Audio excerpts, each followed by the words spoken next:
Your 2026 cruise budget is probably wrong right now, and the cruise lines are absolutely not going to warn you until that final invoice slides under your cabin door on the last night. These new mandatory service charges are bypassing the traditional tipping system entirely, quietly draining your vacation budget before you even catch your first glimpse of the ocean. If you are a senior traveler who has been cruising for decades, you especially need to hear this because the rules you memorized no longer apply. Stay with me through this entire video because at the end I am going to give you a specific checklist that could save you and your travel partner hundreds of dollars on your next voyage. Let us start at the beginning because understanding what changed requires understanding what used to exist. For most of cruise history, tipping was a personal, human interaction. You received small envelopes at the end of the voyage, you filled them with cash, you handed them to your cabin steward, your dining room waiter, and maybe a couple of other crew members who made your trip special. It was simple, it was direct, and most importantly, it was voluntary. You had complete control over how much you gave and to whom.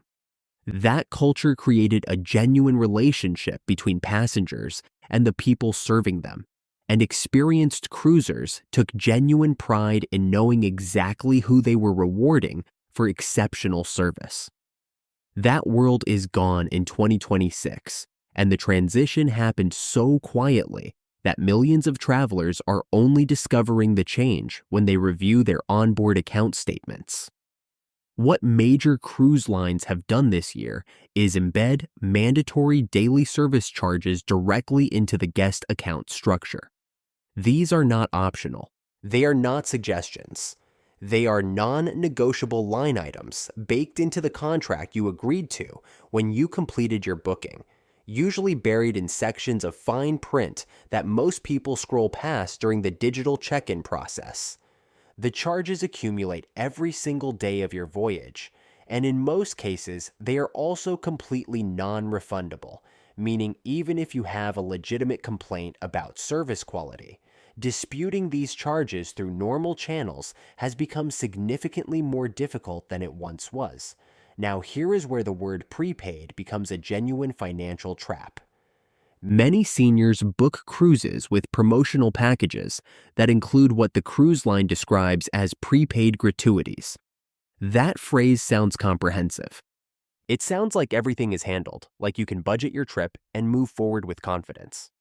But the prepaid label in 2026 does not mean what it sounds like it means. It typically covers only the base daily service charge for a specific category of staff, and it does not account for the expanded fee structures now attached to specialty dining, spa treatments, beverage packages, and excursion-adjacent services on the ship. You arrive believing your gratuities are settled, and then charges continue accumulating in ways the promotional language never made clear. The numbers themselves are what should genuinely alarm you. Across several major premium cruise fleets, daily service charge rates increased by approximately 15% this year compared to 2025 rates. That might sound modest in isolation, but let us do the math together for a realistic scenario. Imagine a retired couple booking a 14-day Caribbean voyage. At the new daily rates, which typically run somewhere between $18 and $22 per person per day, depending on the cruise line and cabin category, you are looking at a combined daily charge of roughly $40.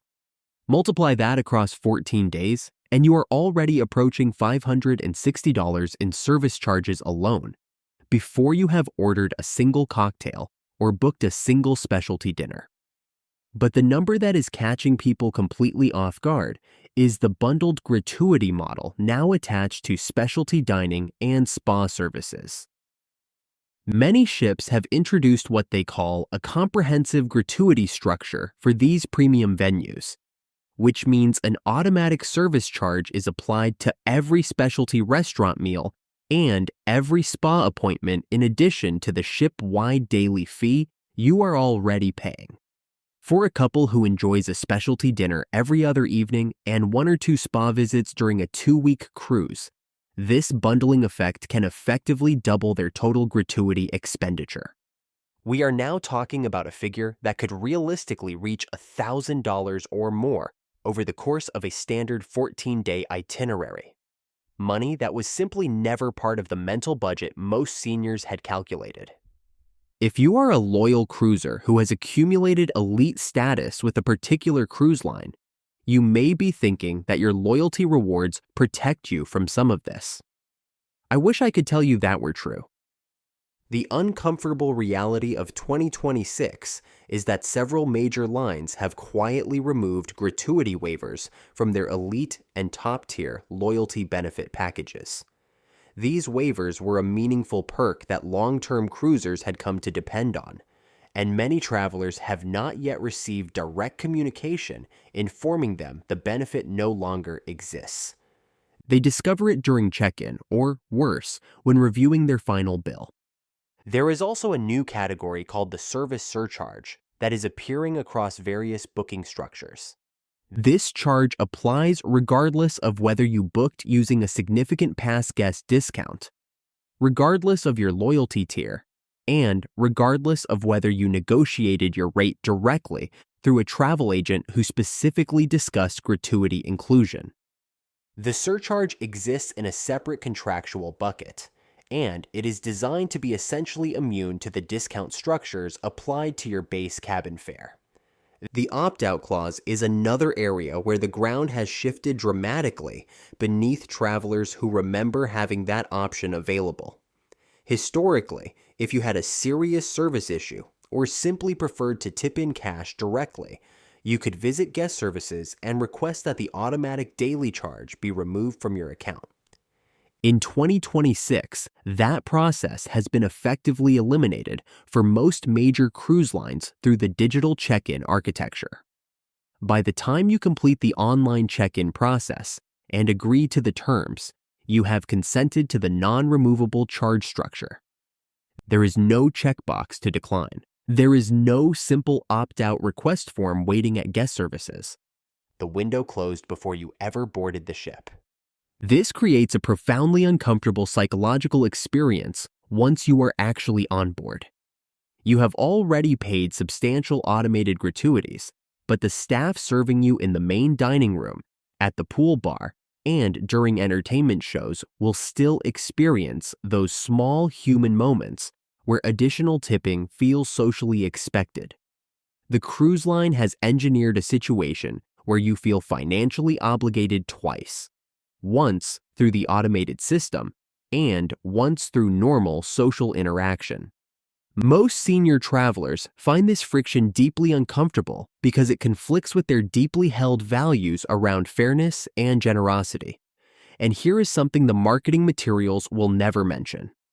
Certain crew members are specifically excluded from the ship-wide gratuity pool entirely. Butler service staff on suite levels, certain entertainment coordinators, personal trainers in the fitness center, and some specialty concierge roles operate outside the pool distribution system. These individuals rely entirely on direct gratuities from the guests they personally serve, yet passengers who believe their daily charges cover everyone have no way of knowing this unless they ask the right questions before they sail. Do not attempt to dispute these charges on the final morning of your cruise. Guest services lines on the last day are extraordinarily long. Staff are managing checkout logistics for thousands of passengers simultaneously, and the resolution timeline for financial disputes extends well beyond your disembarkation time. Any dispute you need to raise should happen through your cruise line's shoreside customer relations department after your voyage concludes, ideally with documentation you collected during the trip. So how do you actually protect yourself going forward? First, before you make any booking in 2026, download and read the full terms and conditions document for that specific cruise line. Look specifically for sections labeled service charges, automatic gratuities, and non-discretionary fees. Second, request an itemized pre-voyage invoice from your travel agent, or directly from the cruise line at least 60 days before departure. Third, calculate your realistic total daily fee exposure by adding the base daily charge to any specialty, dining, and spa surcharges you anticipate. Fourth, contact the cruise line directly and ask whether any gratuity-related benefits associated with your loyalty status have changed since your last voyage. In terms of which lines offer more transparent models, river cruise operators and smaller luxury expedition lines generally continue to offer cleaner, more predictable, all-inclusive pricing. Among large ocean carriers, some ultra-luxury lines include everything in their published fare without layered surcharges. The lines running the most aggressive bundled gratuity models in 2026 tend to be mid-market, mass-market carriers competing heavily on base ticket price while recovering margin through onboard charges. Your final checklist before boarding should include confirming your daily service charge rate in writing, verifying whether your prepaid gratuity promotion covers specialty venues, identifying which specific staff categories fall outside the pool, setting a realistic cash budget for direct crew appreciation, and saving all invoice documents to your phone for easy reference throughout the voyage. The crew members working those ships deserve to be fairly compensated for genuinely hard work performed in demanding conditions. Your goal is not to avoid tipping. It is to tip intelligently, transparently, and without being surprised by charges you never agreed to understand. If this video helped you think more clearly about your 2026 cruise planning, please share it with someone you know who is getting ready to sail. They will absolutely thank you for it.